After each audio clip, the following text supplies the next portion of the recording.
For some of you guys, nararamdaman natin yung iba sa inyo makikipagsapalaran sa ibang bansa or parang you're finding hindi sa pwedeng solusyon mga kapiksi, pero parang naghahanap kayo ng iba, no, ng bago for 2025. Pwedeng yung iba sa inyo lilipat ng kumpanya kung kayo ay may mga trabaho or negosyo.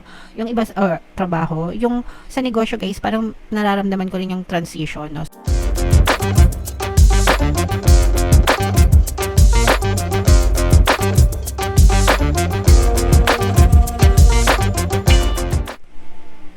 Hello guys, hello Libra, welcome back to Pinay Pixie Tarot. Ang pamagat ng episode natin for tonight is first half kapalaran para ngayong January to June para sa Libra, Sun, Moon, Rising, Sign, and Venus.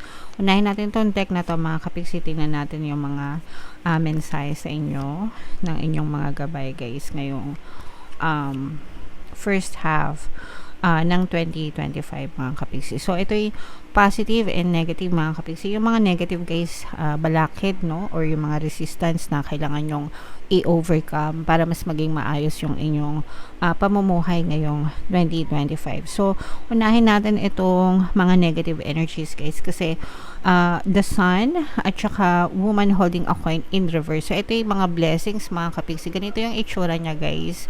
Kapag ka naka-upright, ibig sabihin punong-puno ng blessings at punong-puno ng kaperahan.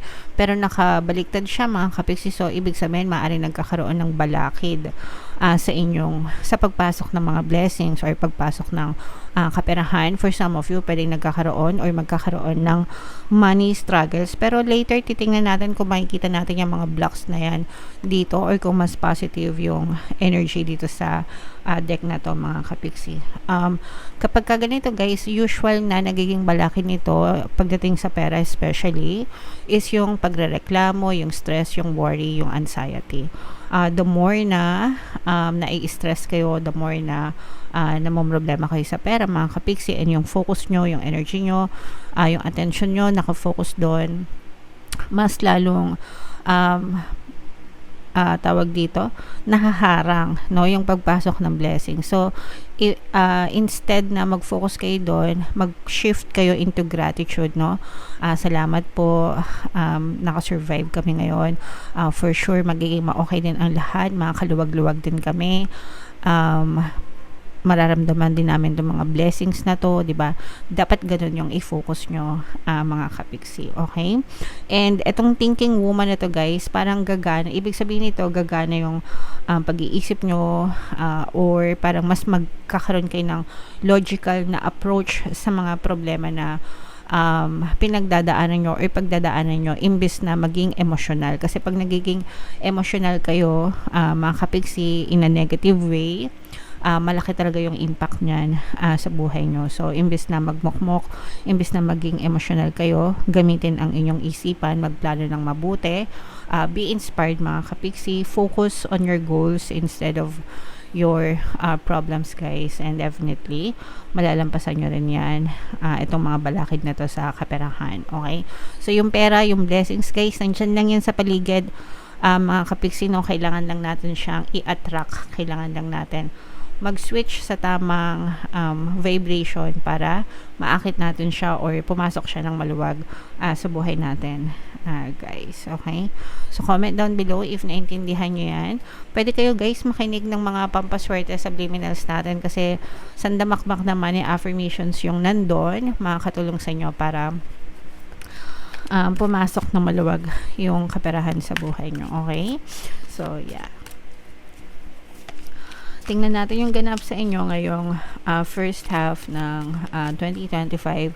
Shuffle natin to mga kapiksi. Habang sinashuffle ko to, panoorin nyo muna yung video natin regarding sa ating paano mag-manifest ng abundance video course. Kapiksi, sawa ka na ba sa mga struggles at hirap sa buhay mo? Masipag ka ba at masikap sa buhay ngunit hindi ka pa rin umaasenso? Ilang beses ka na bang nag-attempt mag-negosyo at mag-invest pero palagi ka pa rin nalulugi? Sa pagkakataon na ito ay maaaring may subconscious beliefs ka na nagiging balakid sa iyong pag-unlad at pagyaman. Introducing, paano mag-manifest ng abundance video course.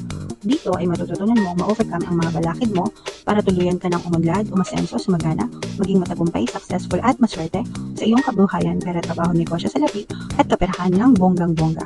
Dali, mag-send na ng email sa pinoypixitarot@gmail.com at simulan na ang iyong pagyaman ngayon.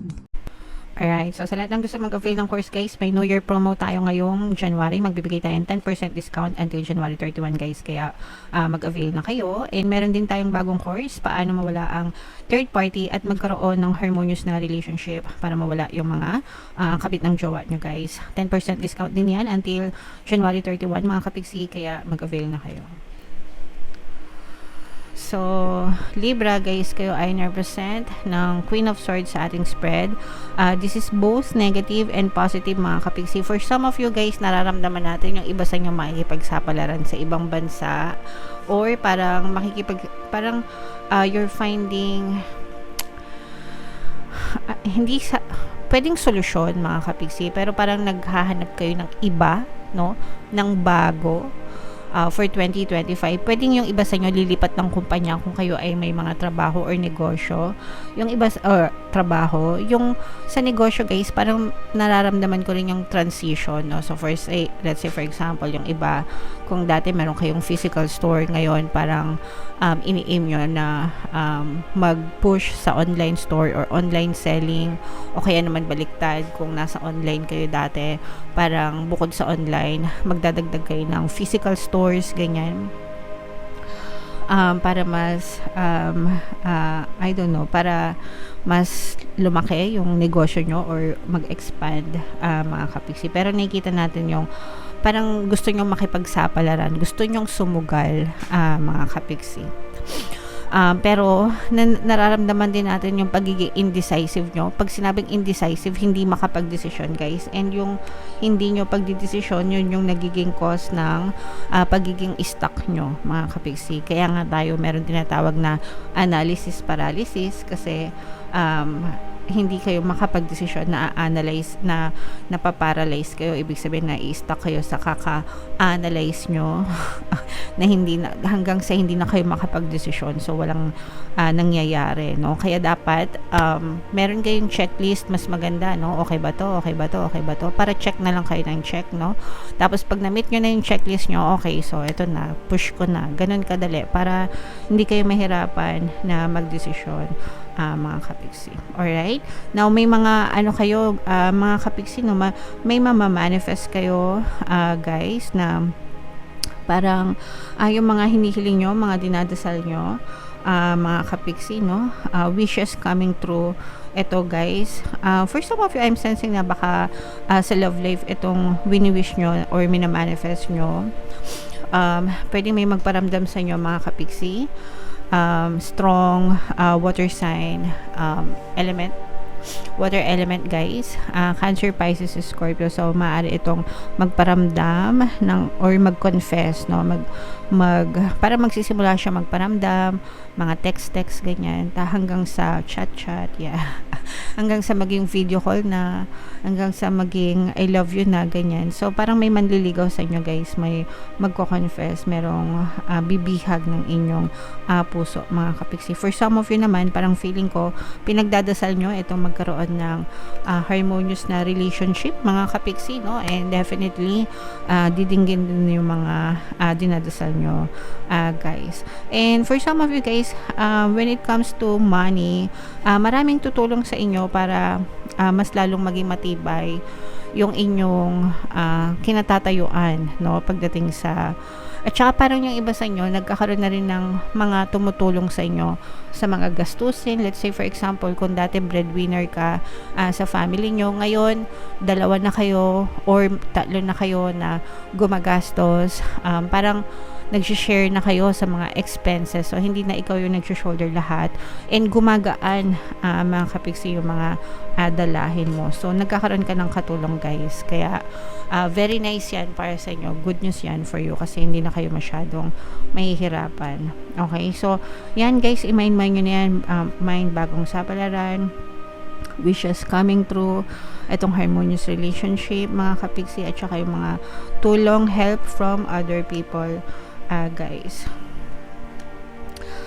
yung iba sa inyo mga kapiksi, no, maaari kayong maka-experience ng parang sa trabaho ito guys, no, na parang parang feeling nyo nabubuli kayo sa trabaho or parang pinahihirapan kayo ng mga boss nyo, ng mga amo nyo. Yung iba sa nyo maaring hindi kayo nakakasahod ng tama or hindi kayo nakakasahod ng sa oras, no, so parang medyo nadidelay yung pagpapasahod sa inyo, mga kapiksi. At saka yung iba sa nyo parang overworked, underpaid.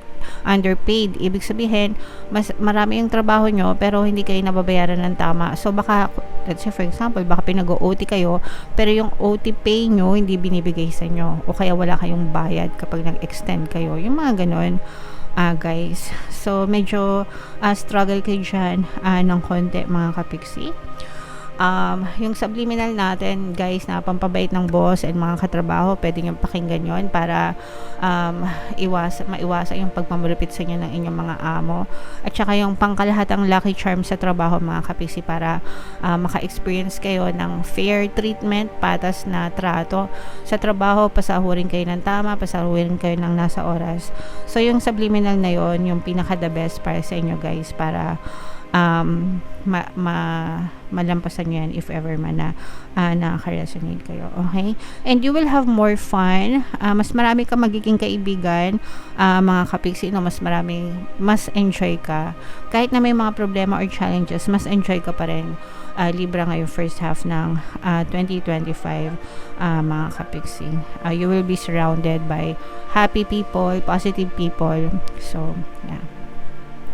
Alright, so Libra, comment down below if naka-resonate kayo. Guys, ito i-mind nyo na tong mga answered prayers na to, happy people, itong mga helpful people, no? Kasi maraming tutulong sa inyo, mga kapiksi. I-mind nyo na guys sa comment section. Ay, sorry guys, bunot pa pala tayo ng isa dito para sa inyong additional na message, Libra. Okay, basahin natin. Close up lang natin guys. My capacity to tune in to the energy of love gives me the words I need when I'm ready to speak up, the compassion I need when it's time to forgive, and the power I need when I am lost. Kapag naka-tune in talaga kayo guys sa energy of love, compassion, gratitude, power, diba? Mas magaan yung inyong buhay, mga kapiksi. So always choose to be kind, always choose love over anything, always choose gratitude, mga kapiksi. Mas magiging maganda yung at magaan yung buhay nyo kumpara sa pagkanega, kumpara sa pagrereklamo, kumpara sa stress guys, no? On a daily basis guys, pag-isipan nyo mabuti kung saan nyo ini-spend yung energy nyo, sa utang ba or sa deposit, 'di ba? Withdraw or deposit. Always think of it that way, na kapag ini-spend nyo yung energy nyo sa negative energy, isipin nyo na parang nagwi-withdraw kayo sa bangko nyo, okay? Pero kapag ini-spend nyo siya sa positivity, isipin nyo na parang dinadagdagan nyo yung savings nyo, nagde-deposit kayo, okay? So ganun na lang para wala nang masyadong eklavo. So syempre kung ayaw nyong ma-zero balance kayo, gamitin nyo siya sa positive, di ba? Para puro deposit lang sa savings nyo ng energy, mga kapiksi. Alright? Okay, so very nice. Comment down below guys if naka-resonate kayo. For more Libra readings, mga kapiksi, ito yung playlist nyo. Ito naman yung ating success stories ng paano mag-manifest ng abundance video course. Click here to subscribe guys. Ito yung ating mga pampaswerte subliminals. Thank you for liking, sharing, and subscribing, and see you again next time. I love you all. Have a nice day. Bye-bye.